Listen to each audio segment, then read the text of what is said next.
We'll do it live. Okay. No. We'll do it live. It. Do it live. I'll write it and we'll do it live.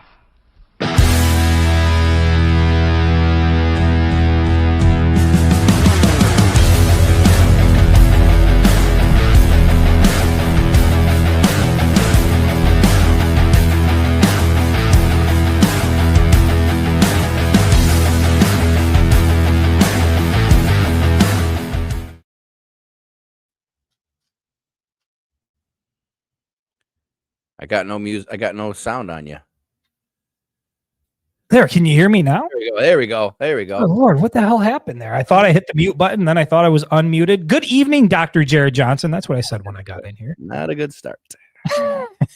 Technical difficulties right off the bat. Yep. Hello to you, Tony Petrosky. Jared, as usual, before we click the live button here, we're sitting solving all the world's problems, coming up with phenomenal inventions that are approved by my wife, supported fully by my wife. So, we might be going down a new business venture here in the very near future. Starting on mute. That's right, Dwayne Jones. Good to see you. Rick, good to see you from the YouTube page. Bobby, welcome in the comment section here. So this is what we're going to do, guys.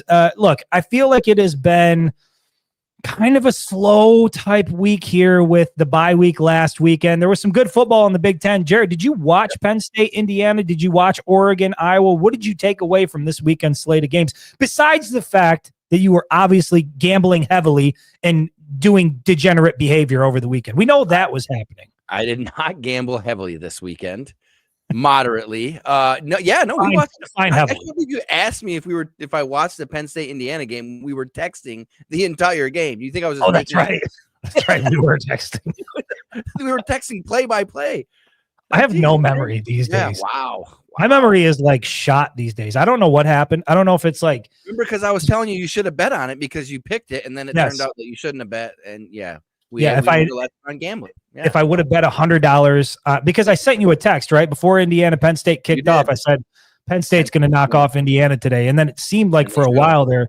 And I got a good friend who's a big time Penn State fan. He is going through it this year, like compared to what the expectation was going into the season to where they're at now. Tough ride. What you just said, that's like the 2023 team just imploding because that's what they did. That's what Penn State did, right? They brought everybody back.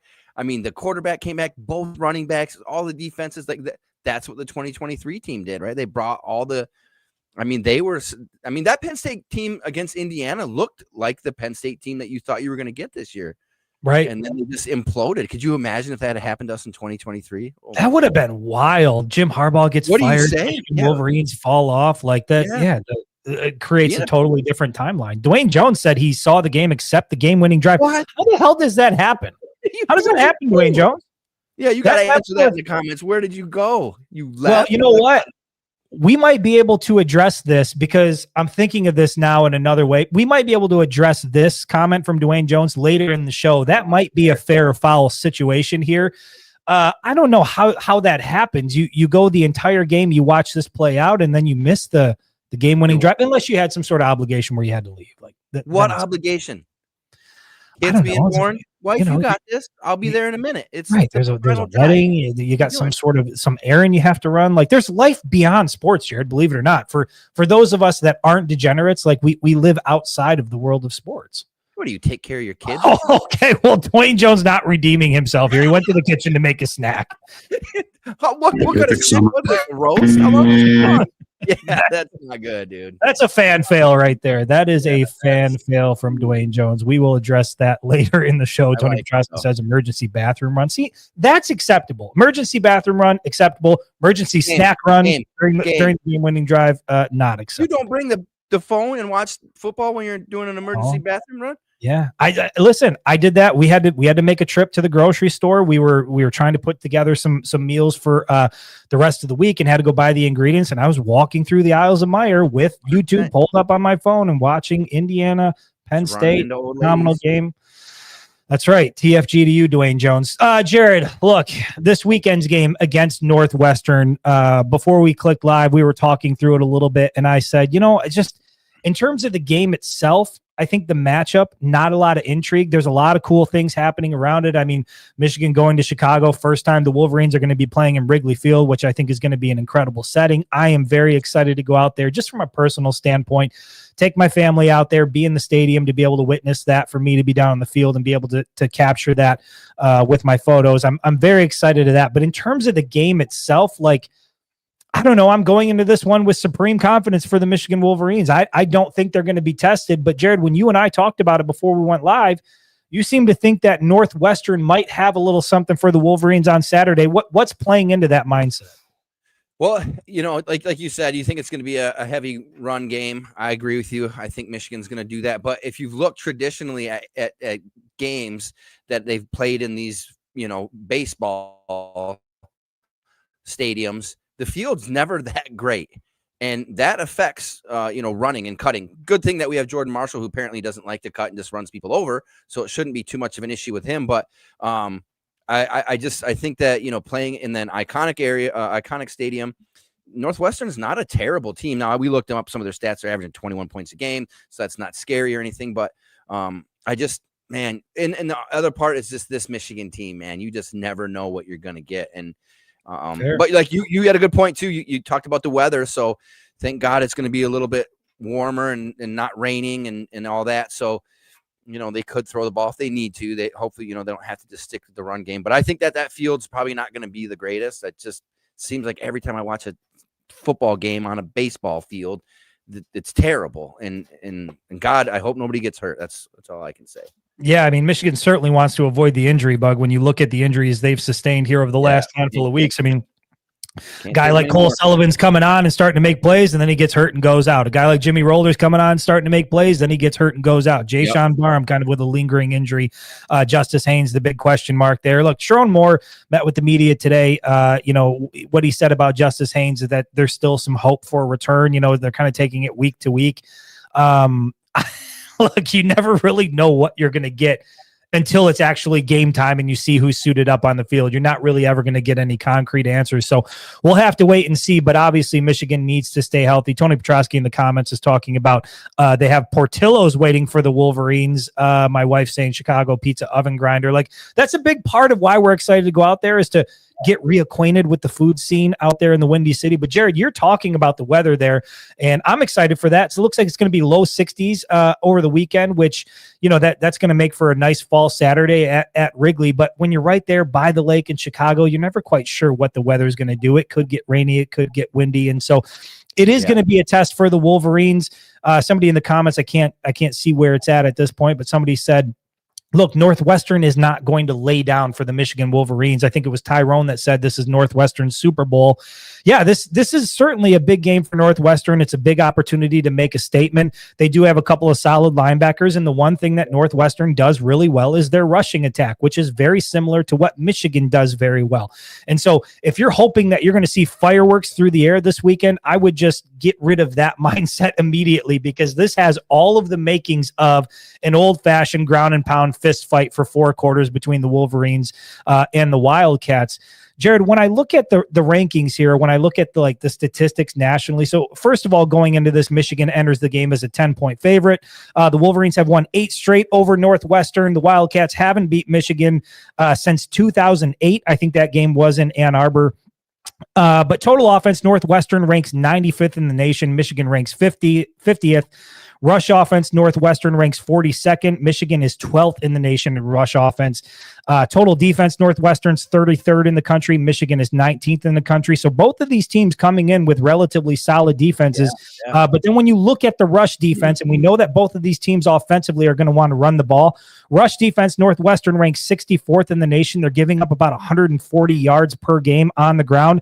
Michigan comes into this one ranked 12th in the nation in rush defense. And so this one certainly seems like it's leaning in Michigan's favor. Again, you're going to have to see what kind of bodies they have available, because if you're down Jimmy Rolder, if you're down Cole Sullivan, if you're down Jay-Sean Barham, like those are big time losses, even though Michigan is deep at linebacker.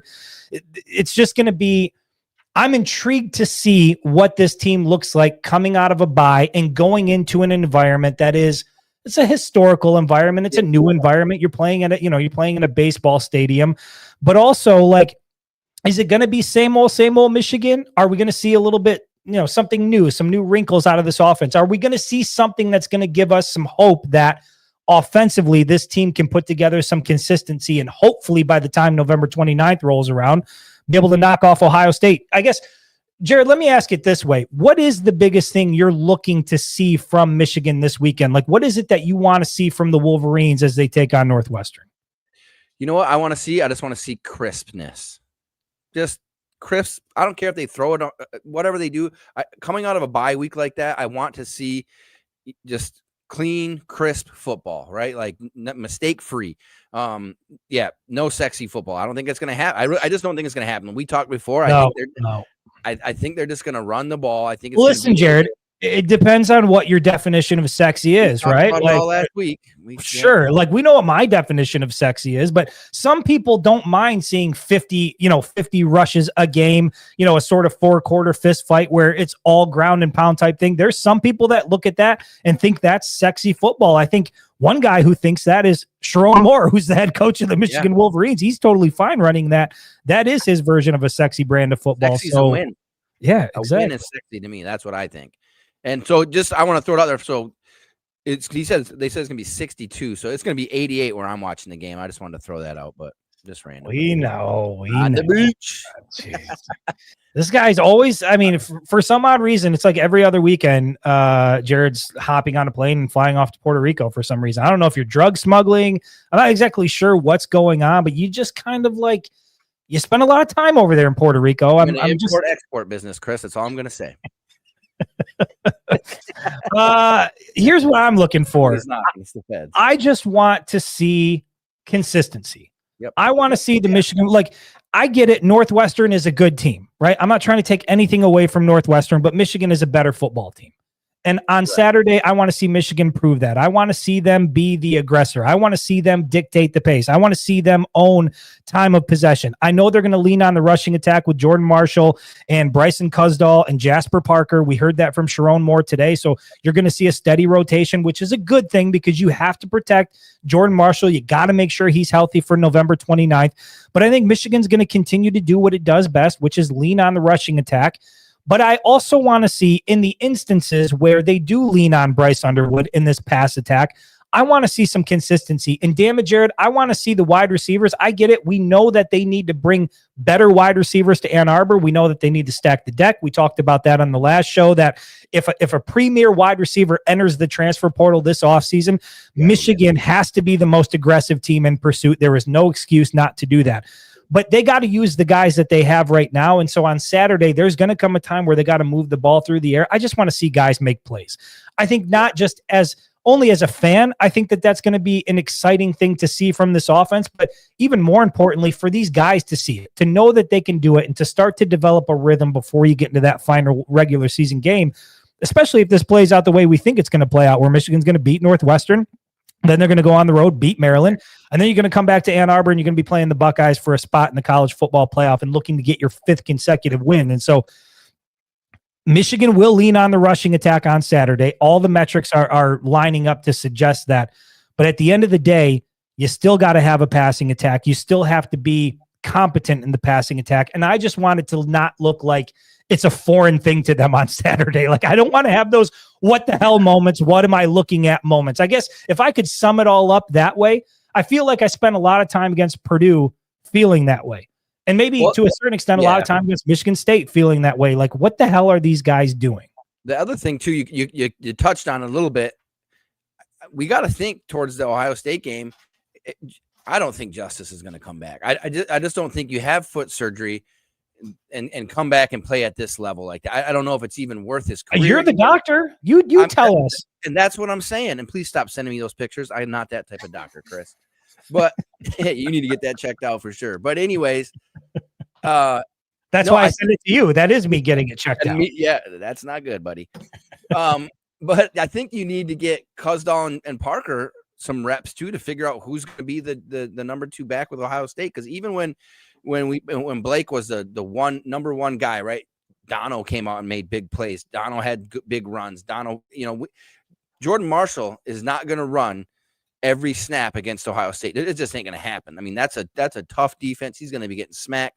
So we got to figure out over the next 2 games. And I wonder, I'm going to ask you this, Chris, is it more important over the next 2 games to you now that we know that Michigan is a ground and pound team and we think that that's how they're going to beat Ohio State? That seems to be their blueprint. Is it more important that they figure out the air attack, or is it more important that they figure out who's going to be that number 2 back if Haynes isn't in? I think it's more important that you get some momentum in the passing game. I get that that's not their DNA, and I get that Michigan is never going to be a team that leans on the pass attack unless like you're down 14 or 21 and you absolutely, time is of the essence and you got to move the ball. But we have seen now, and I said this on the last show, Bryce Underwood did not throw a touchdown pass against Michigan State. He did not throw a touchdown pass against Purdue. So by the time Michigan takes the field this weekend, it's going to be a month since Bryce Underwood last threw a touchdown pass. I just don't see any scenario where that's okay. I don't see any scenario where as a Michigan fan, you're like, you know what? That's fine.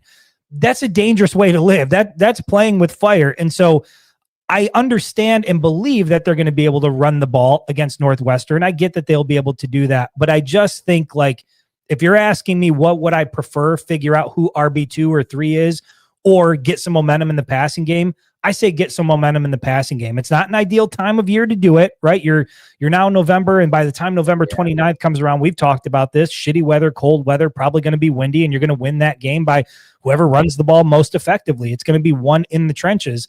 But I would just like to see some consistency through the air. I would like to see Donovan McCulley get an opportunity downfield and go up and actually make the play. I'd like to see Andrew Marsh continue what he's built on with his momentum. I'd like to see those guys get involved. Hell, Jared, I'd like to see Marlon Klein reappear and start to make some plays in the passing game. I would like to see the tight ends get involved. It doesn't always have to be 50-yard bombs down the field, but can you just move the ball efficiently through the air with the weapons you have? And I think if Michigan can show that it can do that, not to the fans, but to themselves, I think you go into that final game of the regular season just feeling confident, like, hey, we are not a one-dimensional team. There are different things that we can do. So for me, I say, make some things happen through the air on Saturday against Northwestern. Your dream scenario is Bryce, because we think they're going to run this game, but Maryland, Bryce comes out, throws for 330 yards, 3 touchdowns, Michigan wins. Because now, I mean, and I get what you're saying, because now Matt Patricia has to kind of look and say, all right, hold on. They can throw the ball because Maryland is a decent-ish team. You know what I mean? They're not playing Central Michigan and throwing 330. Anytime you throw 300 against a Big Ten team, I think it's a decent thing. So, I mean, I kind of get what you're saying there, because if Matt Patricia is a good defensive coordinator, if all he's got to worry about is the run game, I'm with you. We're going to be in a little bit of trouble there. He's no joke. He was a horrible Lions head coach, and he's a piece of shit, but he's a good defensive coordinator. I got a little I apologize. I'd like to see 21 of 28 for like 278 through the air and a couple of touchdowns from Bryce. Like, I don't think that's asking the world of a guy who's that talented. Which exactly what he did against Washington, by the way. Right. Show me something that like similar to what we saw against Washington, but I want to see it on the road, and I want to see it against a defense that can be, a little bit difficult. Let's see what some of the fans have to say before we move on to something else here. Anthony McMillan is that McMillan? McMillican? Anthony McMillican from the Facebook page says 100% just stay healthy. Like, yeah, there's no question that staying healthy is certainly going to be a big priority for the Wolverines. I mentioned it before we got into it, that the Wolverines have been dealing with a lot of injury issues throughout the season. And, a lot of key guys right now that are kind of iffy and you're not really sure exactly when they're going to return. Dwayne Jones from the Facebook page, he's the guy who lost or missed out on that final drive, the game-winning drive from Penn State and Indiana, because he had to go to the kitchen to get a snack, ladies and gentlemen. He says, I don't want to wonder what the F they're doing during the bye week. I want to see them look well prepared. I think that's a valid thing. Like, if there's one thing that I think fans felt during the Purdue game, a lot of things I heard was unprepared, uninspired football, right? Yeah. That was what we heard about the Michigan Wolverines against Purdue. I think we saw. Right. And that's what we saw. And that's what it looked like. It looked sloppy. It looked confusing. It didn't look like they were very confident in what they were doing. I agree with Dwayne Jones wholeheartedly. I would like to see a team that comes out, looks prepared, is on a mission, and then goes out and executes. And I don't think that's asking for a lot if you're a fan. Yep. Let's see. Harold Pohl from the Facebook page says, sorry. Go ahead. Yeah. No, you're good. No, I agree 100%. That's what I think you want to turn that game on, start watching it, and be able to point and say, okay, they clearly worked on that. Okay, you know what I mean? I agree with him on that 100%. You want to be able to a noticeable difference. You've had 2 weeks to dial in some things that, this is a good team. Otherwise, a lot of freshmen, but I agree. Yeah. Harold Pohl from the Facebook page says he wants to run it down their throat, eat clock, and then keep resting the defense because Michigan's defense is beat up a little bit. Look, I'm not going to push back on any of that. Bobby Brasher from the Facebook page says he expects 50 carries by Michigan in this game divided up among the 3 running backs. Bobby, I think it's probably highly likely that you're going to see something like that on Saturday. Tyrone from the Facebook page asks, why haven't we seen Kendrick Bell get any action? It's an interesting question. I think the same could be said for Jamar Browder, is another guy that you think about. I know he's come in spurts, but Michigan has been looking clearly for wide receivers to emerge in this offense. I'm not going to go down the Samaj Morgan road again, but it's clear that they don't have like a solidified group of guys that they can rely on and that are consistent. And honestly, I think the answer to that question, Tyrone, is probably because let me just put his question up here for anybody that's watching. I think he's probably among those guys that are also inconsistent. I know he's had a handful of opportunities here and there. He made a big catch week 1, I think it was, but then he also had a drop. Terrible so drop. I'm not really sure why he's not able to work himself into the rotation, but if I had to guess, I would say it's because of some of the issues that we've seen is that he's just not consistent enough Monday through Friday to be in a position where he can make an impact on Saturday. Who do you blame for this inability to identify a wide receiver 3? Like is this a Bellamy thing, or is it purely a talent thing? Because I'm again, never been an assistant coach, never been a position coach especially on a level like this, right? I think 5th grade I was a position coach, but is Bellamy just not going out there and saying, hey, listen, somebody has to become this wide receiver 3? You got, and it seems like they're just rotating guys in and out, and having played that position, reps do matter, right? And game comfort matters. And if you're coming in, you're running a route, you get a pass thrown at you, you drop it, and then you never play again. You know what I mean? Well, so there's a couple of things to that. I think one of the things is that it goes back to what I talked to about the passing game in general and just why I want to see more out of it. And for the reason you just said, Jared, I think if you spend the vast majority of the game just blocking downfield and not really being like a part of what's happening, and then all of a sudden Bryce Underwood's firing something at you like an 80-mile-an-hour fastball and you got to try to come up with it. I'm not putting it all on Bryce Underwood, but I'm saying that Michigan's offense really, as isn't conducive to wide receivers getting comfortable in the flow of the game because most of what you're being asked to do is block downfield. So I think that's a part of it. But I think the other part of it, Jared, to your question is, yeah, it has to fall on Ron Bellamy and Sharon Moore. I mean, Ron Bellamy is the wide receivers coach. He's been doing that for a while. I think he's an awesome dude, great guy. Like, I've never heard anybody say anything negative about the type of guy that he is. Right.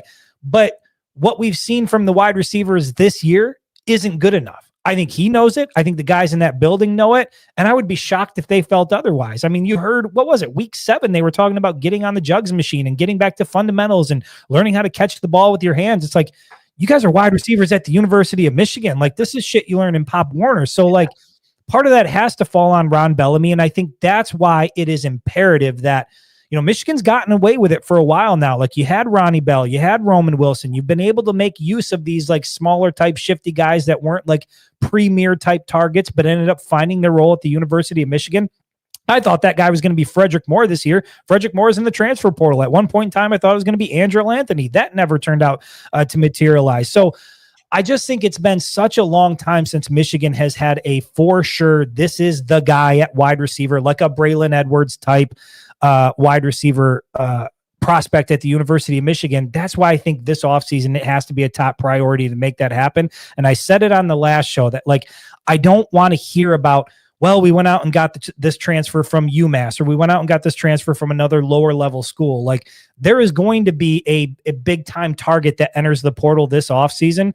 Michigan has to be first in line and the most aggressive to bring that guy to Ann Arbor. So at 6:24, Mitten State Sports Corner, and I pointed out to you, posed a question: is Bellamy burned out in this role? So to kind of continue on that path, so along with pursuing, elite wide receivers, do you make a change on Bellamy? Is it time? He's been think about that position in the Harbaugh era, probably the most comfortable position in the entire staff, because you weren't throwing the ball. They were running it, right? Like as a wide receivers coach, what was your job? Teach your guys how to block. Every once in a while, you catch a pass here and there, right? Like, yeah. Well, there's now Michigan's transitioning to passing. Maybe he can't do it. Maybe it's not in his wheelhouse. And then missing out on Calvin Russell, who we were predicted to land the whole time, like the whole way we were predicted to land that kid, and he ends up in Syracuse.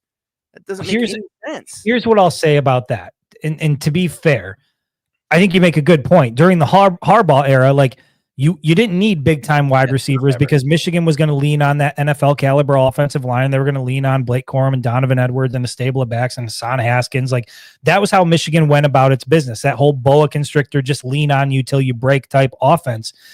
But I think that overall, while that was fun, while it happened, if you're Ron Bellamy and you're trying to recruit and bring big time wide receivers to Ann Arbor, I just think that's a difficult proposition. And then Harbaugh leaves, and what happens in 2024? You get the Davis Warren offense, where it's the worst passing offense in the entire country, down with the service academies. So really, this is the first year where you could look at it and say, okay, they've got a legitimate quarterback, and it looks like they're trying to do some things through the air that maybe they weren't trying to do before. So I guess that's where I give Ron Bellamy the benefit of the doubt, because I don't think he's ever been in an environment where you can go on the recruiting trail and you can sell it to 5-star wideouts that Ann Arbor is a good destination. Ann Arbor is a place where you're going to get developed, you're going to be in the action, and we're going to send you to the NFL. So in that sense, I think that maybe you got to give him a little bit of leeway and let him sort of try to capitalize on having Bryce Underwood on the recruiting trail. But on the other side of me says, you can't waste Bryce Underwood. Exactly. You can't pay $12 million for Bryce Underwood and then in week 7 be teaching you guys how to catch the ball with their hands and be working with the jugs machine. Like those things are incompatible with each other. So I will never come on this podcast and call for a man's job because I just think that's tacky. But what I will do is say the wide receivers haven't been as good as they should be, particularly with the investment you made in the quarterback. I think a lot of us are sitting back and thinking it will get better. That's the hope. But I think it's fair to at least question whether or not Ron Bellamy is the guy that can get the job done with the wide receivers. I'm willing to give him the benefit of the doubt for reasons I said, that Michigan's offense really hasn't been structured to make that a strong suit, to be able to go on the recruiting trail and sell it. But also, like the clock is ticking. You're going to get Bryce Underwood for 2 more seasons, and you're hoping that it's gonna lead to a championship. Because if it doesn't, that seems like, I don't know if the investment was worth it, Jared. Like if you make $12 million investment into your QB and it doesn't lead to a championship, I think a lot of people are going to sit back and say, what the hell was that all about? And I think looking forward, if it doesn't happen, it's going to be because they never got the passing thing figured out. Yeah, and if it goes down this route, I can fast forward to that day that Bryce Underwood declares for the NFL, and we didn't win shit, and the podcast is going to be me and you just sitting here staring at each other like, what the hell just happened? What did we just do the last 3 years? Allegedly, a generational talent. And I'm with you. I'm never going to call for anybody's job, unless they do something egregious, immoral, something of that nature, things that I do. But it just seems like he's just not. I was shocked as you were when he said, like, we got to get back to the fundamentals halfway through the season. Yeah. Which, like, in a way, you're pulling out the jug. What? Right. Amon-Ra St. Brown does that every day, 200 some passes, right? Like every single day, it's routine. I wonder if they just don't have that built into their program. Like I've been to some of their practices. I'm not going to say anything about what I've seen at practices, but thinking back, I don't remember too many wide receiver, centric type things happening. That, you know what I mean? It was a lot of run game, a lot of blocking, a lot of what they do, and they do it well. But man, I don't know. Yeah, I don't know either, and that's the thing. Get the portal run, and that's it. What if they go through the portal and he can't land anybody? At that time, you think Sharon says, "Shit, Bub, you might not have it, dude. You might not have it." I don't know. Like Brian Hartline just lands these guys. Now, granted, they throw the ball. There's a track record of success and development. They're also still getting 5-star running backs. Kinshawn Judkins. They got the Justice Haynes last year of running backs, right? Bo Jackson Jr. He's a freshman. Almost high 4-star, almost 5-star, came to Ohio State knowing they're going to throw the ball. Like they're finding that balance. Like, well, part of that is because it's a hard sell. You're changing, right? And we've talked about this on previous shows. I mentioned it that, Ohio State, for as good as they are through the air, like, yeah, if you're a 5-star running back, if you're a 5-star offensive lineman, if you're a 5-star anything in the country, you're looking at a program like Ohio State and you're looking at their track record of success year after year. There are only a handful of programs you can look to around the country and say, if I go there, there is a high probability I'm going to be playing for a national championship at some point in time. And like it or not, Ohio State is one of those programs. And so I think for Michigan, you are on the verge. You're kind of teetering on that tier 2, tier 1, right? You won the national championship. Jared, we talked about it, 3 consecutive Big Ten championships, 3 trips to the college football playoff. You win a national championship. You've beaten that tier 1 Ohio State team now 4 consecutive years, and you got a chance to do it legitimately for a 5th consecutive season.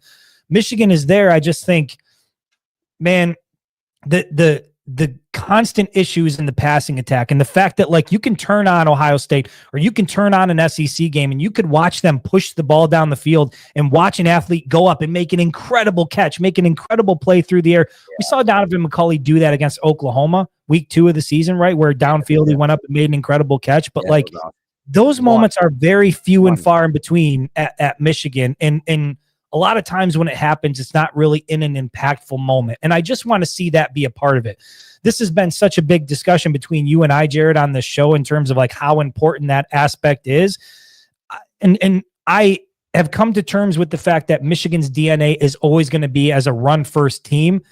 But at some point in time, I just want to see some electricity through the air. I just want to see like, hey, the Michigan Wolverines can also do that, right? I'm fine if like it's like Ohio State, right? Like, you don't do everything that you can do because you're confident in what you're doing, but like it just looks very disjointed a lot of times when Michigan has to drop back to pass and they're very unsure and there's a lack of consistency there. And I'm just tired of seeing that.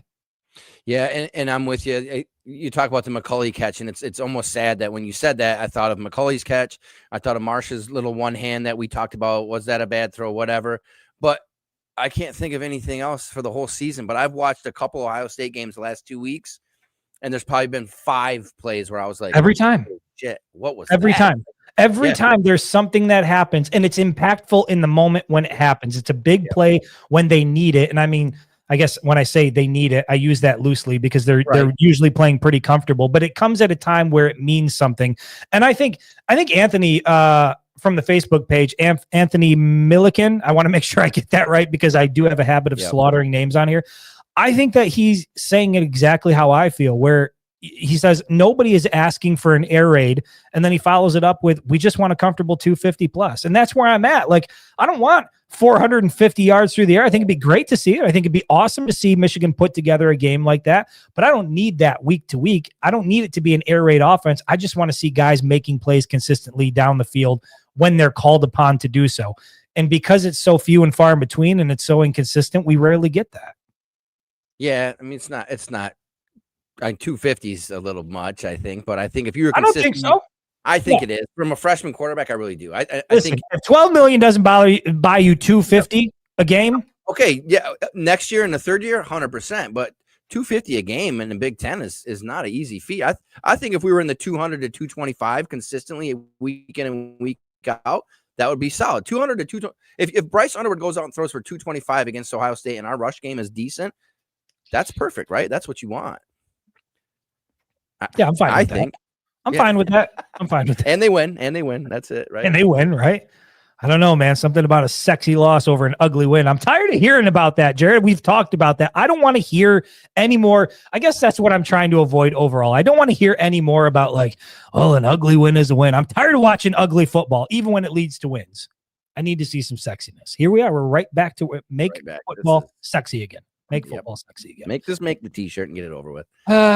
Zachary Merfield from the Facebook page says 100% agree. I want to see them unleash Bryce, and I hope it's at Wrigley. We will be there. I am excited for you to be there. It's going to be an incredible game. I would not hold your breath that Bryce Underwood is going to be unleashed at Wrigley Field against Northwestern. I don't think so. Like I said, when you look at what these teams do well, all of this is lining up for both teams to really try to run the ball and do a bulk of their work on the ground. Marlon from the Facebook page says, we don't need Bryce to drop bombs, but to be more of a downfield passing threat than what we had last year. Well, look, we're already far beyond what we were last year. Averaging 191 yards a game.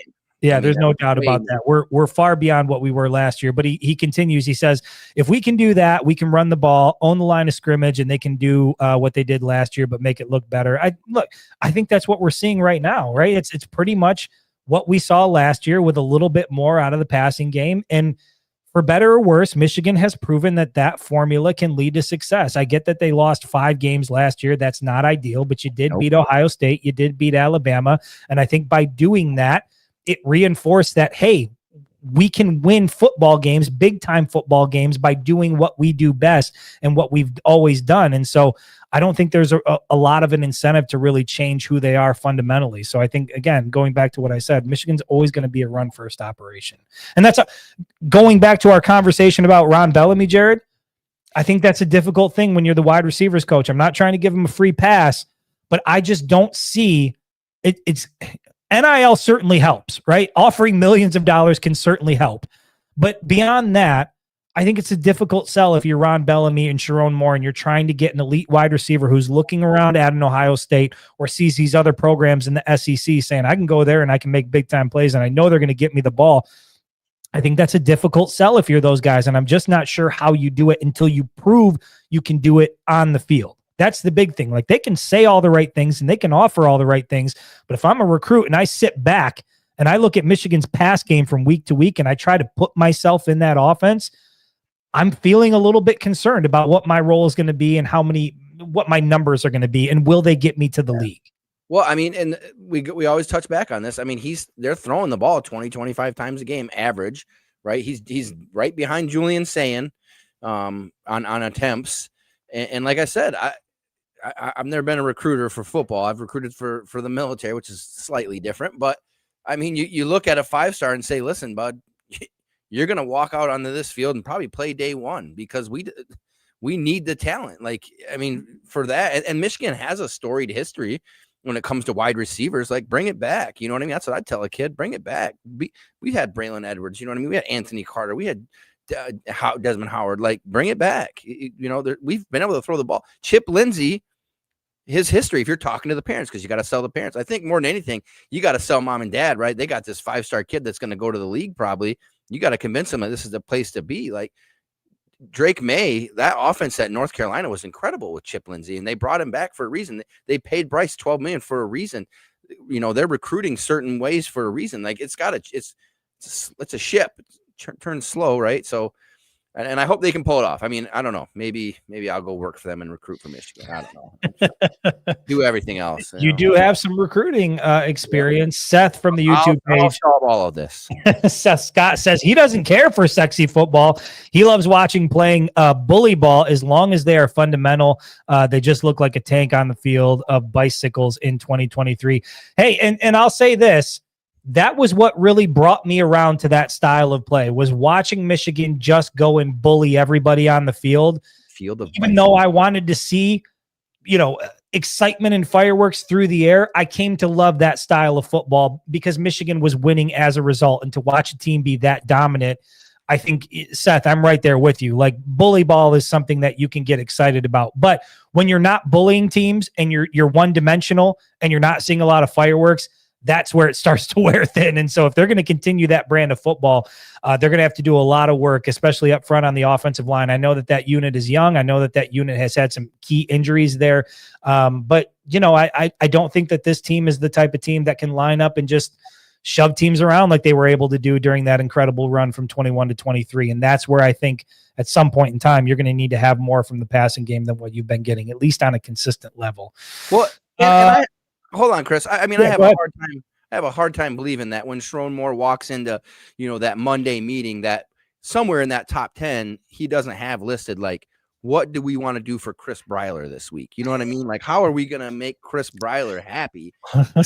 Bring sexy back. Like, I get it. I don't know if the list, you got to be top 3 by now of what we're trying to do this week. I don't know if people out there realize, but I'm one of the few that do have a legitimate impact on what we see on Saturdays. And so I know that they're watching this show. I know that they're listening to me and taking notes. It's a big part of the game plan. And so I'm just trying to do my part to make sure the team lives up to the expectations that I have of them on Saturday. Appreciate you. We appreciate it. Because there's one other thing I want to talk about this Northwestern game this weekend. Not necessarily about like the two teams, but I did want to get into this because I thought it would be an interesting thing. And if there's anybody out there that has anything specifically that you want to bring up about the team or Northwestern or just anything to do with the program, go ahead and throw it in the comments. But Jared, I was thinking about this. Michigan Northwestern at Wrigley Field, an iconic stadium. I know I said this in the intro, but I can't wait to be there and just take it in, soak it all in. I know that Northwestern has played a number of football games there, but I just think that this is going to be such a cool experience. And it got me thinking, like, there's this whole push where like teams are going to play overseas and doing these new experiences. Like, I'm totally fine with scrapping that, but I am also completely open to like a stadium series thing where you see two teams match up in iconic stadiums across the country in the US, where you get to see two teams maybe go to a stadium that they otherwise wouldn't be playing in. I know you get that to a certain extent with the bowl games, but Jared, I know I'm putting you on the spot here because I didn't ask you this question ahead of time. I'm curious, is there a stadium, is there a venue that you can think of where you would say, you know what? I would love to see the Michigan Wolverines play there. If I had a choice, I would like to see them play a game in this stadium. Wow. I mean, you got to think baseball, right? Because that's the iconic stadiums. They're older. So Wrigley would be, I mean, if they weren't playing right now in Wrigley, I would say that's one. That's right up there. That's beautiful, yeah. Right? I mean, you think about going to Fenway Park and playing somebody out there, with the big green monster. I'll tell you, I went to a Michigan State Penn State game at Ford Field, and even that was awesome. Just because just the loudness of college football inside the dome was a different experience. Now, I will share a little side note here that I did wear my Tom Brady Citrus Bowl jersey, and I got absolutely destroyed by Michigan State fans the entire time. So that was a little bit ruthless, but no, I think. You think man, that Wrigley's got to be up there. That's a great start. I mean, Michigan and Northwestern friggin' nailed this one. Now, this doesn't have anything to do with because they're building that stadium, Northwestern. Is that part of it or no? It does. Okay. Because I think as it is right now, stadium too, right on the water, right? Yeah, they are. Rico actually from the Facebook page said Northwestern will have the best stadium in the country when they finish the one they're building. I don't know about best in the country, but what I do know, Rico, is that it's going to be small. I think it's going to be like between 30 and 40,000 seating capacity. Quite a bit less than 40,000. I think it's going to be somewhere around 30,000. But the idea behind the stadium is that every seat in the stadium is going to have a great vantage point. So if you've seen the renderings of Northwestern Stadium that they're working on, beautiful. I agree with Rico. I think it's going to be an incredible viewing experience for anybody that goes there. And I'm not sure how much of this plays a role in it, but the current stadium that they're playing on now, like, I believe you can see the water from the field. Like, it's right on the lake. And so I don't know if it's because Michigan's just going to bring in a bigger fan base or because they're like, you know what, it's November and we're playing on Lake Michigan. Like, maybe we should try to move it off the water a little bit. Probably a little bit of combination A and B. But overall, I think that, this is prior to 2023, Jared, the one place I wanted to see Michigan play an actual football game was the Rose Bowl. That to me was like, if I can see the Wolverines play in the Rose Bowl, I can die a happy man. As far as my fandom is concerned, there it is. Jared's got a rose from the Rose Bowl. That was like number one, top of my list. But in terms of like iconic stadiums and places that you want to see the Michigan Wolverines play, it's hard to get beyond Wrigley Field when you get outside of the Rose Bowl and some of these other ones.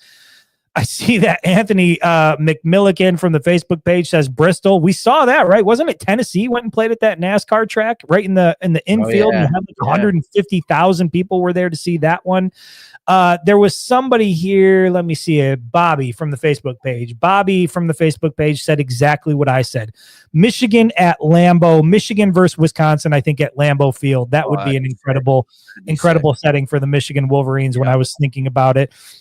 Sometime late in the year, I picture it being frigidly cold, chilly, snow on the ground, kind of crinkly, and the Wolverines lining up in Lambeau Field. That's another one of those iconic football stadiums that I haven't been in yet. I did go to, I think it was Michigan, Wisconsin, 2021 it was. It was 2021. Jared, have you ever been to that stadium, by the way, Camp Randall? I've been, not during a game. We did a tour one time when we visited some folks in Wisconsin. counterparts of the National Guard, but not during a game. No. Gotcha. Camp Randall, I thought like the stadium itself was okay. Beautiful setting, like where the stadium is and the campus is. It's just at the time of the year that we went, it was incredible. The leaves were changing colors. Like it was a beautiful campus. This was the year before I started taking photos. So I was up in the press box in Camp Randall. And when they play jump around in the stadium, like it's an incredible sight to behold. But one of the things that shocked me the most was what happens in the press box during that event. The press box, I'm not shitting you, rocks back and forth about 4 or 5 inches. And so when you're sitting up there, you hear this like creaking, it's like, and you're wondering like, is this supposed to happen? Like, is this structurally safe? Like, it's a really weird thing to be up that high and just sort of moving back and forth and then watching a sea of fans and students jumping up and down to that song. So you know the story behind that, right? Why it does that? Why they started playing it? Why it rocks? No. Yeah. So when the students started doing that, and they basically engineers came in and were like, this is unsafe. So they had to reinforce with like the kind of shocks that are similar to what they use in NORAD in Colorado. Interesting. So that's actually like reinforced. They had to go in and reinforce all that because of that. That jumping like that. Yeah. So you were safe the whole time, buddy. I can tell you, I have been in a lot of big environments. I've been in a lot of like, raucous crowds at football games. I have never been in a press box that moved. And this one moved significantly. It was pretty cool. So, but yeah, I mean, Camp Randall is really cool, but I think watching Michigan play Wisconsin at Lambeau Field would be pretty high on my choice in terms of iconic venues that I'd want to take in. So here's the thing. Let me see. I want to make sure I didn't miss anything here. Micah Johnson says from the Facebook page, he says the Big House. Hey, it's hard to beat the Big House for sure. I mean, it's my favorite stadium. Quick second would be close second, I should say, would be the Rose Bowl. It's just, dude, the Rose Bowl is beautiful. And let me say this about the Rose Bowl. I don't think UCLA deserves to play there. Like every time I see that UCLA is actually just playing a regular season game there, and it's like a quarter full, right? The stadium's mostly empty. I'm like, just get UCLA out of there. And I know that they're actually trying to like end their contract, or sounds like they're trying to find ways out of their contract with the Rose Bowl so they can go play, I think, where the Rams play, like the regular season games there or something like that. Wow. But I've always viewed the Rose Bowl as like it's hallowed ground. And you can't have a shitty UCLA team just like messing up the good vibes there. So I'd rather have it sit empty until a big game is ready to be played there, or maybe have it be rotating games throughout the year. Every week is an iconic game. Yeah, different big matchups. Just go out to the Rose Bowl to play there. I mean, that's a hell of a lot better than wasting it with UCLA every single weekend. Gigi Vasquez from then you know what? I've had a couple of good ideas tonight. Gigi Vasquez from the Facebook page says, I wish Michigan could play at Ford Field. Yeah, I'm a little bit surprised that we haven't seen that yet. I think they will. Maybe. Interesting. I mean, Michigan State pulled it off with Penn State. I think. Well, they did. Okay, so let me ask you this, Jared. Ford Field, it's indoor. It gets real loud. You pack about 70,000 fans in there? 75, yep. Let's say Michigan does make the college football playoff. And let's say the weather late December is just god awful, right? I'm talking like blizzard conditions, frigid cold, just brutal. Would you be okay with Michigan moving the playoff game to Ford Field versus having it in the Big House? First thought, no, but depends on the opponent. If it's an SEC team coming up, absolutely not. No. We're playing outside.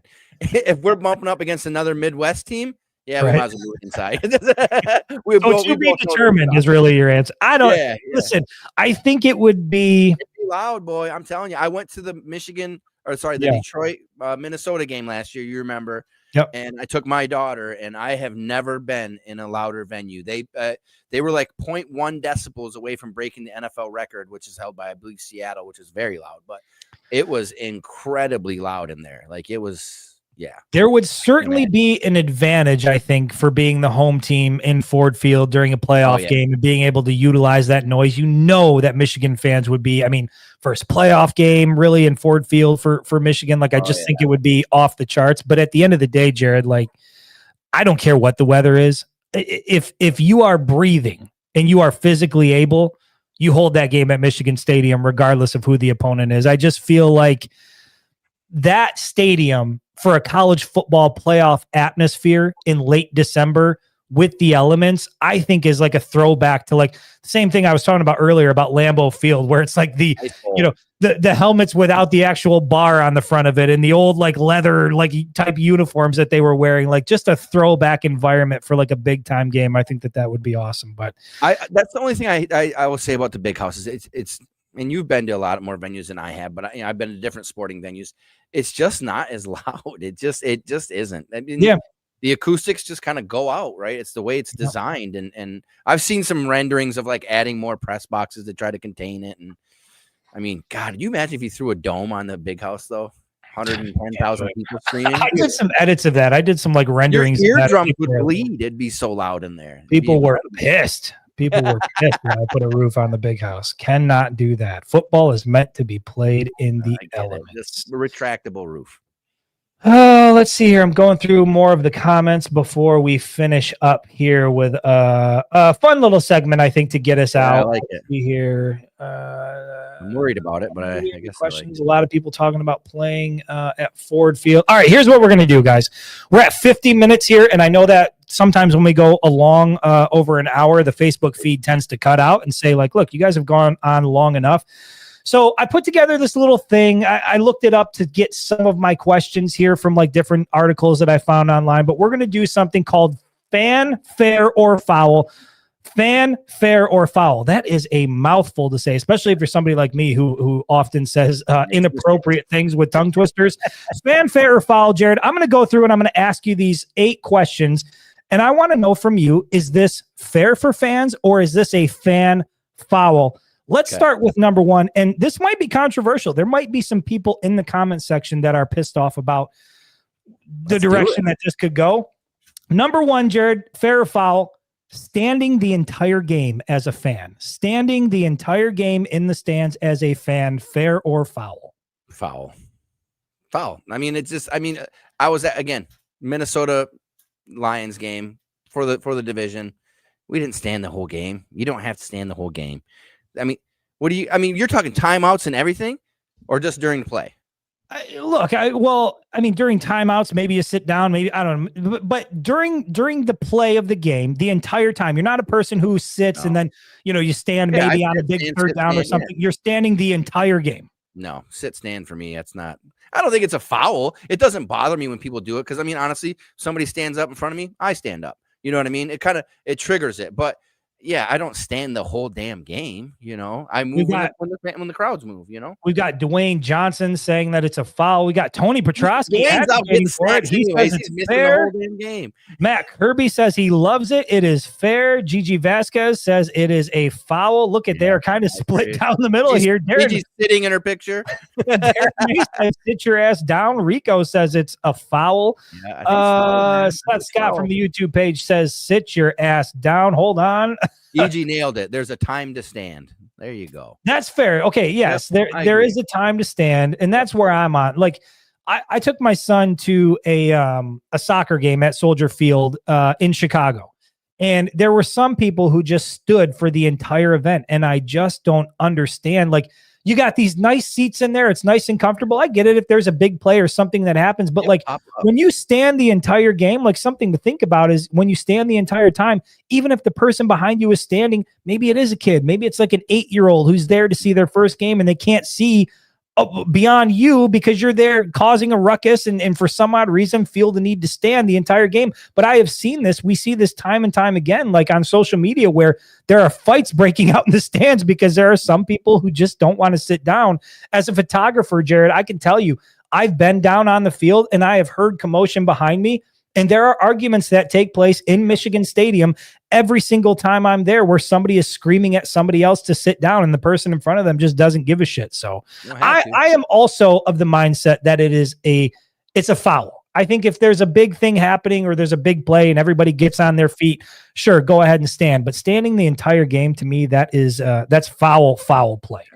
Jared, let's go on to number 2. Look, you seem to be an expert in this area, so I am very excited to hear what your answer is. Jared, fair or foul, moving down to get closer seats if you see that the seats down closer are empty? Fair or foul? 100% fair. 100%. I don't even have to explain it. They're empty. You got to get closer to support your team. right? But you didn't pay for those. You didn't What's pay that? for those. What? Nobody paid for them. They're free. It's fair and they're free. And I will share my hack, right? Before I go into any game, I will go on various ticket outlets and see nice seats that are still for sale. And then I will watch those seats because I'm assuming that they didn't sell because the game's about to start. And then I will move to those seats knowing. So life hack for you guys, if you ever got kicked out by an usher or by a person who comes and says, oh, these are my seats, go on the seat selling sources, find seats that are still available. There you go. Don't buy them. Don't buy them. Just take them. Matt Kirby is using his daughter as a canary in the coal mine. He says it's fair. I send my daughter first. That's why we have daughters, Matt. Beautiful. I do the same thing. Send that little girl down there.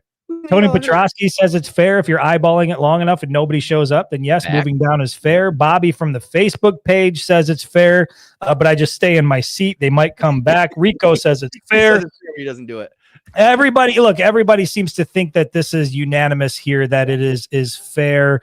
Nobody paid for them, so I'll fill them in. Is Micah Johnson from the Facebook page says fair. You can't lose your seat if you never showed. Nobody says she'll listen for a while. Yeah, I guess this is why I think it's fair. But I don't do it for this reason here, for what Rico says from the Facebook page. He says the walk of shame. And what I can only imagine is it's when you make the move down and then the people who showed up late come to get their seats, and then you've got to get out of those seats and walk back up to where your seats are. I'm just not the kind of person who's built that way. I would feel embarrassed doing that. There's a strategy to it, okay? And then last time I did it was the Tigers playoff game, and we were way up here, and the guys were like ants. And so then we moved down to about, I don't know, maybe 6 rows from the field. Great seats, stayed the whole time, rocked out with everybody. But as soon as you steal those seats, you got to look for other seats to pivot to in case that happens. Then you act confused, so there's no walk of shame, Rico. Oh, geez, I'm in the wrong row. And then you move down to the other one that you already got. That seems so obvious. Oh, goodness. Always have a backup plan. I know we've moved on from this one, but Fred coming in off the top rope on the controversial sit or stand the entire game. Fred says nothing more irritating than someone yelling at you to sit down. If someone is standing in front of you, you have to stand to see yourself. If you're too old or lazy to stand, don't come. Oh, that is. Look how tall Fred is, too. Look at his profile picture. He's bigger than the stadium. So, of course, guy's like 6'8". He's like 7 foot tall. Screw you guys. Wearing a cowboy hat. Yeah. Oh, goodness. All right, here we go. Yeah, a lot of people saying just play dumb. It's a good call. It's fair. Okay, so we're pretty much unanimous that moving down, if the seats are vacant in front of you, that is fair play. Let's go to number 3, Jared. I wonder where you stand on this. Oh, boy. Booing your own team. So you're in the stadium. Things aren't going the way you want them to go. You're booing your own team. Is that fair or foul for a fan? Booing your own team. The actual, like, boo, I don't do that. Yeah. You know, I won't do that. But, like, if they're making just ridiculous play calls, I'll yell, like, yo, what the, I'll yell things. Oh, so you'll just shout. You'll shout obscenities into the air. Okay. Gotcha. I'll curse, but I won't boo. There's a line. You know what I mean? Come on, man. Matt Kirby says never. Darren May says hell no. But Tony Petrosky says he's been known to do it, actually. He thinks it's fair. Gigi from the Facebook page says it's foul. Tyrone says it's fair. His expectations are high. Listen, I am of the mindset that this is fair play. If there is some shit going, you've probably paid, if you're in that stadium and you've brought your family to that football game, you've probably paid $400 or $500 to be in your seat. And if the product doesn't match the expectation, then as a fan, damn it, you are more than well within your right to stand up and let them know that you are not happy with the product you see on the field. I think it's fair to boo. So, having been a fan of these guys for a long time, maybe I'm just booed out. Like you just lost. I realized it doesn't work. It doesn't help anything. We went 0-16, so maybe I just Oh boy, Micah Johnson says he's 5'6", so everybody sit the hell down. Hey, that's everybody. Fair. That's fair. If you're 5'6" and you got some guy that's 6 foot standing in front of you, that's going to make for a difficult afternoon, regardless of whether or not you're standing. When it comes to booing, Bobby from the Facebook page says it's fair, but he's never done it. But he's with you, Jared. He will shout obscenities into the air, regardless of whether or not children are around. Rico says booing only okay if you direct it to the coach. I guess I'm not sure how exactly You got to find When Sharon. you're in a stadium with 110,000 people, how do you direct that energy at one person? I love it. Oh boy. Seth Scott from the YouTube page says it's foul. You don't call your wife out till you get home. Do the same thing with the team. You don't call your wife out at all, brother. Are you crazy? Well, yeah. I did that one time and I'm divorced. So let's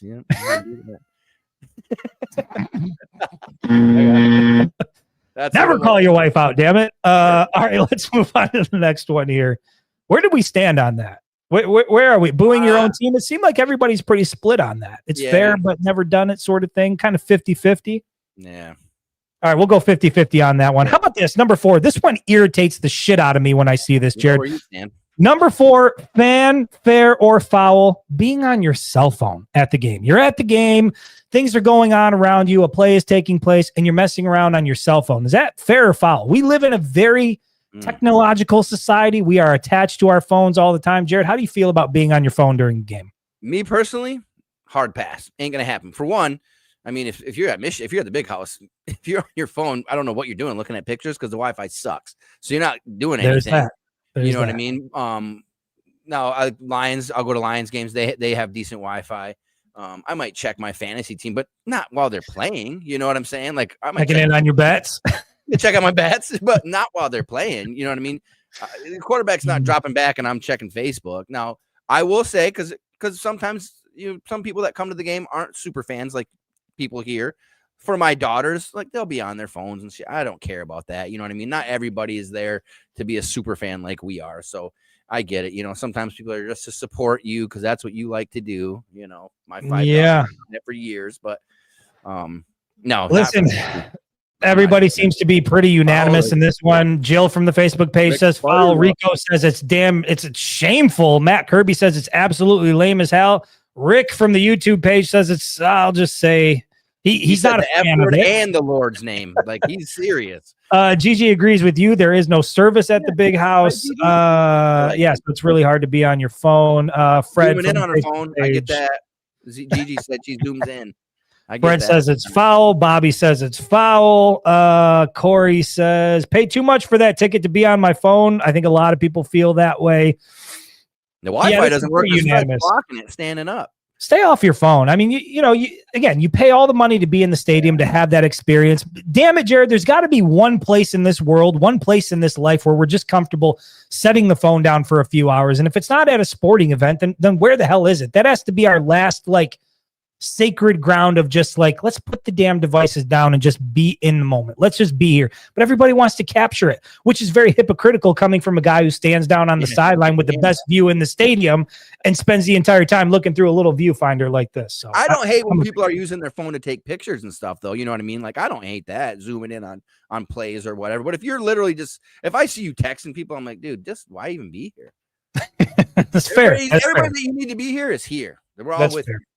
All right, seems like we're all pretty much unanimous on that one. Let's move to number 5. Again, we got 8 of these. So number 5, and I think that this one's sort of running out. It's not as big as it used to be, but I do wonder if you still see it because of the pricing. Jared, fanfare or foul, sneaking alcohol into the stadium. Sneaking alcohol into the stadium, is this fair or foul? As a fan, I can already see you're giving me the thumbs up. Where do you stand? Fair, completely fair. What are you talking about? Are you saying this from personal experience? Yeah, it's completely fair. Then you order a Coke and you mix your whiskey in there. I've seen people do it. I personally think it's, just classless. But if you buy shooters, they're plastic and they don't set the alarms off. So that's what I've been told. Maybe during the Illinois-Michigan game a couple years ago when it was about 6 degrees, I survived off Fireball in the stands to stay warm. I was gonna say, and in another time after the game, yes. In another time and in another life, I too snuck a thing of Fireball in, and it did help get me through a football game. Rico says it's fair if you can pull it off. Tony Petrosky's not having it. He just says foul with a bunch of exclamation points. Fred from the Facebook page says it is fair. Tyrone says call your sponsor before it's too late. Fair, don't get caught. That's Fred. I think I already did his from the Facebook page. Bobby says it's fair. Harold says it's fair. Seth says, hell yeah, sneak it in. Do you really want to pay $25 for a 12-ounce beer? I think that's a big part of it, and that's why I've settled on I think it's fair as well. And I said this during the last segment, you're already paying like $400 or $500 to be in the building. Now you want to get a few beers. You got to pay like $100 for a few beers, 4 beers. What are we doing? I think the price gouging is out of control. And I'm not going to go down this rabbit hole about YouTube TV and ESPN and ticket prices and all the other bullshit that's going around sports right now. But it is expensive to do anything. And if you can save yourselves $100 by sticking a flask, wherever you got to put it to get it in the building, I'm all for it. Go ahead and do it. Yep, deal. Gigi says you can bring unopened drinks into USC Stadium in clear bags. Is that true? It's Gigi. It's got to be true. That's insane. I've never heard of such a thing. That's amazing. Tony Petrosky's talking about bringing weed in. I think that happens quite often, actually, with the electric pens, for sure. I think people are sneaking those in. In fact, I know they're sneaking them in. Smell it. When Michigan beat Ohio State, 2023, I was down on the field when everybody had rushed in, and there were people smoking blunts on the field. It turned into like a big reggae party down there after Michigan beat Ohio State. Tony, there is certainly a lot of that going on. And Harold says it. He says, just bring the pen. Okay, everybody seems to be in agreement. Bring the alcohol in, bring the weed in, have yourself a great time. You paid money for it. Number 6, Jared, fanfare or foul, rushing the field after a big win. Oh, sorry, Mike cut out. Where do you stand on this? I'm a little bit. I'll wait to hear what you have to say. But is it fair or foul rushing the field after a win? I think it's fair, but I think it's for me. It's got to be a rivalry. I don't know. You see some field rushes where it's like Arizona State beats the number 2 team, but they're not a rival or anything, and then they rush the field. Like Ohio State, Michigan, always. Yep, I'm good with that. Like, yeah, you know what I mean? I'm good with those, but I just think it's getting overplayed and then tearing down the goalposts. I think that, to me, that's dumb. I don't see any value there, but I think if it's a rivalry game, you know what I mean, then I'm okay with it. It's got to be a rivalry though. It's just you can't rush the field every damn game because you beat a ranked team. Stop it. Yeah, here's the issue I have with it in general. I think that back in the day, it used to mean something and was kind of this cool thing that you would see take place.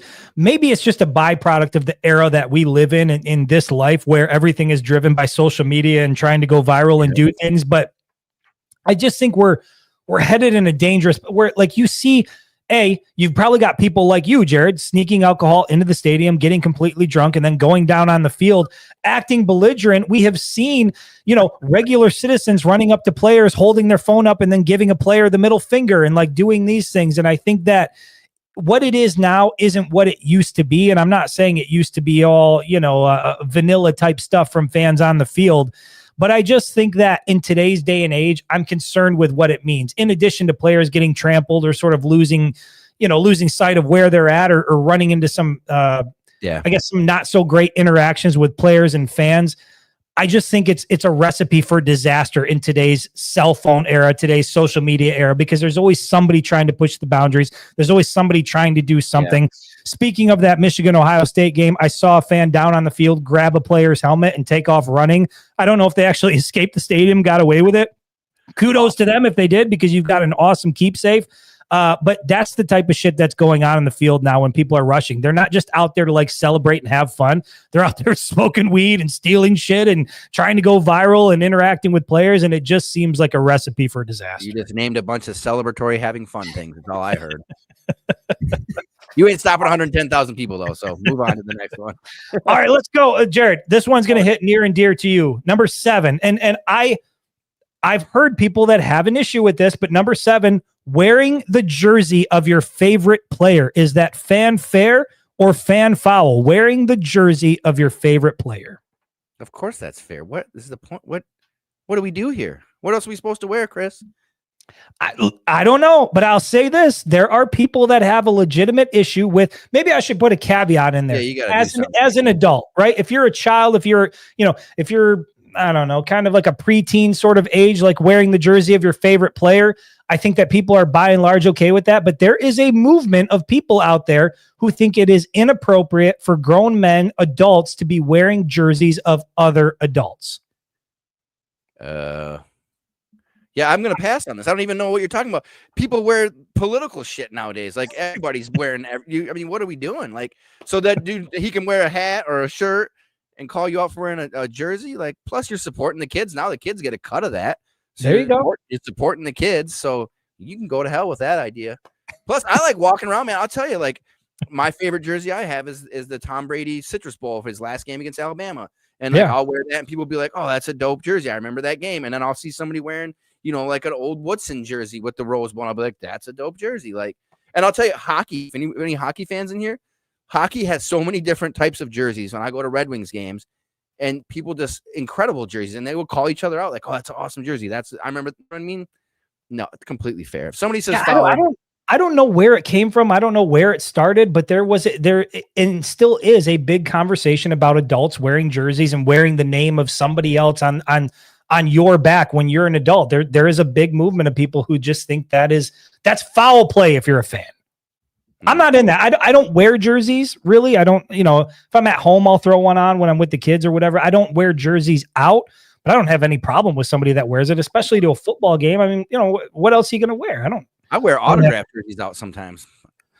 Well, that's gangster. I mean, look at your wall back there. I mean, you're drenched in autographed jerseys. Yeah. All right, let's go to, what is this? Maybe I had 9 here because I've got 8 written twice. Oh no. All right, we got 2 more left here before we get out of here, as we're at an hour and 10 minutes, and the Facebook feed will cut at some point here in the near future. Number 8, Jared, and this is one that Dwayne Jones from earlier can maybe relate to. Number 8, fanfare or foul, leaving before the game is over. Jared, is this fanfare or foul, leaving before the game is over? God, situational, right? Situational. If you're getting your ass handed to you, but it's got to be legit, because how many times have we seen it? You leave and then you start hearing noise, like, what's going on? You ain't coming back in. So, I mean, I usually leave, like, if they're winning huge, you're in Ann Arbor, it's going to be a mess getting out. It's not a big team that they're playing, you know what I mean? But if it's a big game, I mean, I watched the whole thing, you know what I mean? Down to the last minute. What's the difference? It's 110,000 of us trying to get out. So, but yeah, man, God forbid you leave that one time, you know what I mean? That's the risk. That's the risk, Tony. And I think a lot of people feel this way, Tony. He says, if it's a blowout, I'm leaving, screw traffic. But don't 50,000 other people generally have the same idea, and you end up getting caught in traffic anyway. And so I think, Jared, I think what you brought up is an important part of this, because so many times some of the great things that we see happen and play out are unexpected. The game sort of takes a turn, and I just can't imagine. I've never been in that situation, but I can't ever imagine a situation where you're in a game, it's a blowout, you leave because you want to save yourself time, and then you flip on the radio because you're just curious how it's going to play out, and all of a sudden they start to roar back and some things start to happen. And if you're not in that stadium when a classic where were you type moment happens, I would think as a sports fan, that's got to be one of the biggest kicks in the gut that you can have. Do you remember the Rich Rod era, the 66-60 Illinois game or Illinois, whatever? Yeah. Yep. I had 2 military friends that got recognized on the field at the game that left at halftime because they were like, oh, it's just Illinois. It was like 4 overtimes. It was an amazing game. They left at halftime. Well, believe it or not, there was talk, and I'm not going to say specifically who, but there were people that were discussing leaving the Rose Bowl early against Alabama. There were people that were so frustrated with what was going on that they were considering leaving that game. Can you imagine? Can you imagine for some odd reason getting to a point where you're a Michigan fan and you're thinking like, I see where this is headed. This isn't going anywhere. It's going to be another disappointing Michigan loss against Bama. And then all of a sudden things just flip and things turn. The whole game. Telling you. Yeah. Okay. We can talk about it off air. I'll tell you who it was. Yeah, I got you. All right, here we go. Last one, Jared. I think we're all in agreement. Well, I don't know. It seems like some people want to leave and beat traffic. It's kind of split 50-50 here. Leaving early is okay. I think what we determined was situational. Situational. Okay. 40-point Fair enough. Yeah. But I would always lean towards staying. Yeah. Going back to what we said before, you've paid all that money to be there. You might as well get as much out of it as you possibly can, and you never know what's going to happen. And you got plenty of time to do the shit you were doing before. You want to sit around, you're going to go back home. You're home all the time. Spend that 3 hours in the stadium and enjoy it. Soak it up, especially if you're there with family and kids, and make some memories. All right, Jared, this is the last one. And I think that I would imagine, I feel like people are going to be split on this, but I'm interested to see where people go on this one. Final one, fair or foul, being unwelcoming to rival fans. Being unwelcoming to rival fans, is it fair or foul? For example, there's a game taking place in Ann Arbor, November 29th. And if anybody out there in the comments has ever had the pleasure of going down to Columbus, wearing your maize and blue and walking through the streets and walking into the stadium, you know exactly what I'm talking about. So as a fan, is it fair or foul to make sure that the rival fans coming into your town feel a little uncomfortable? 100% fair, but I draw a line, right? Like I've been to Spartan Stadium, that shithole thing that they call a stadium down here. Been to Ohio State. Like there was times where both places I was like, man, we probably shouldn't even be here. Like to make somebody that uncomfortable over a freaking game is too much. I remember when you had the RV on the corner there, had all the beers and stuff. The Ohio State game, I was there. And there was a couple of Ohio State guys that came over and they grabbed a beer and they were shooting the shit. Like, I'm good with that, right? And we're going to talk trash to them. They're going to talk trash to us. That's what I'm saying. Like, I'll boo them, point at them, but I'm not going to start cussing them out and just being ridiculous. To me, that's not professional. It's not who I am. But I'm going to make them know that they're in Ann Arbor, right? Like, things like that. But some people take it too far. I mean, we've seen some horrible stories, right? I think it was that not a few years ago, that Dodgers fan that almost got killed outside of the stadium. Like, that's too. It's a game, bro. Calm down. Like, but I'm gonna let you know where you're at. You're in Ann Arbor, right? But you see it all the time on social media. Yeah, I think you see this.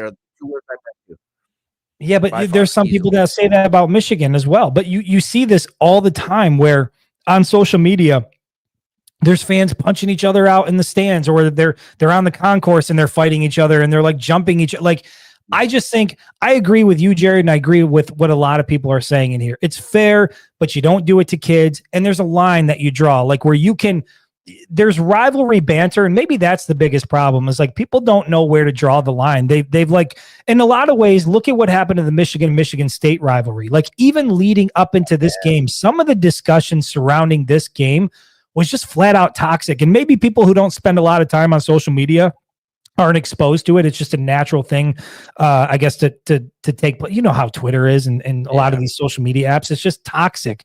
But I think that's the biggest problem, is people don't know where to draw the line. And I've done it. I don't wear maize and blue when I go to Columbus because I'm working, and it's not appropriate to wear Michigan colors when you're working the Michigan sideline. But I've seen it go on around me, and I know that Columbus is notorious for making Michigan fans feel very uncomfortable and very unsafe. And I think that to a certain extent, it happens in Ann Arbor as well. So I will say that it is fair, but also know your limits, and I think that when you don't know the difference, or you take sports too seriously, or an argument turns into like a physical altercation over the Wolverines versus the Buckeyes, that's when I think you got to take a step back and like reevaluate your life choices and where you're at, and whether or not this is something that you really want to take that far. Matt Kirby's questioning whether or not he can hit people. I've said this before. I've run into Matt Kirby a number of times. He's a big guy. You don't want to be getting in a fist fight with Matt Kirby. Gigi says that she is respectful. It's all fun. You can be competitive and respectful.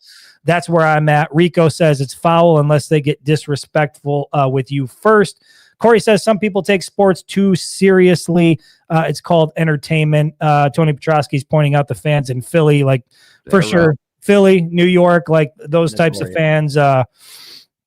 Yeah, it can go a little bit far. I'm all for making people feel like they're in enemy territory. I think that there's a line that you can draw. So I will call it fair, but much like leaving early, there's certain requirements that need to be made. There's, it depends on who you're interacting with, but by and large, just keep it civil. Have fun at sports, treat each other with kindness, but if you see a Buckeye, it's fine to talk a little shit.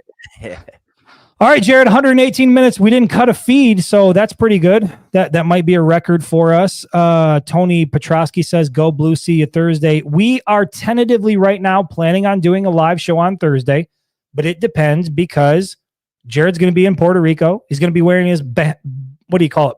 Banana hammock. Is that what you said you were going to be wearing? Is that what it is? Did I say that right? He's going to be on the beach basically in a thong, and he's going to try to go live from Puerto Rico. And I don't know what the signal is out there. So we're going to test it first on Thursday. Make sure that Jared is actually. It's not a third world country. You know that, right? I've been there before. We're going to make sure that the signal is strong enough and that Jared has on adequate sun protection and coverage, right, to make sure that this is still PG and the kids can be on. We will. So Thursday will be a tentative show. I hope that we can go live, though. The plan right now is to make it work, and then we'll get into some predictions about Northwestern, and we'll talk any sort of last minute details we want to go over. But even more importantly, Thursday is what, Jared? Fan-led Thursday. It's an opportunity for you guys to run the show. We kind of sit back and we just, we answer whatever questions you have, whatever topics you want us to tackle. I don't know. Could be football, could be marriage related, could be Jared's fashion choices. We could talk about whatever you want, but Thursday is your show. So until then, Jared, I appreciate you hopping on for an hour and 20 minutes. And as always, once again, the comment section was incredibly active. So appreciate all you guys for participating. We will hopefully see you right back here on Thursday. Take care, everybody.